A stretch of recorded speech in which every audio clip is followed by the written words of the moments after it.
Paris లా Olympics ఆటలు నడుస్తున్నాయి కదా. దునియా దేశాలకెళ్ళి తోపు ఆటగాళ్ళంతా పోయినరు బిల్లలు కొట్టుకొస్తానికి.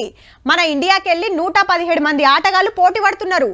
పోయిన శుక్రవారం ఆటలు చాలైతే రెండో నాడే కంచు బిల్లతోటి బోని కొట్టినాం. మరి ఇయాలేం పట్టుకొచ్చిరంటే సూట్ అంటే మను బాకర్ దెపో ఇంకో బిల్ల కొట్టేసింది. మళ్ళా షూటర్ సరబ్జోత్ సింగ్ తోని కలిసి సూట్ పెట్టి పిస్టల్ వేలిస్తే కంచు బిల్లొచ్చి ఇండియా ఖాతాలో పడ్డది. ఒకటే ఈవెంట్ లా 2 బిల్లలు కొట్టిన ఫస్ట్ అథ్లెట్ గా రికార్డులకెక్కింది.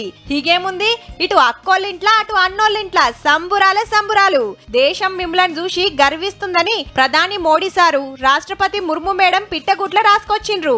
ఇప్పటిదాకా మనోళ్ళు 2 మెడల్స్ కొడితే 2 సుత కంచులే. బంగారు బిల్ల ఎప్పుడొస్తుందో అని ఏటింగ్ చేస్తుర్రంతా. ఇక పారిస్ ఒలింపిక్స్ లో చూడాల్సిన ఇంకో ముచ్చటేందంటే ఇండియా హౌస్. అంటే మన ఆటగాళ్ళంతా ఉండేది ఈడనే. ఎవ్వరు గెలిచినా అందరు ఒక్కతాన సంబురాలు చేసుకుంటారన్నట్టు.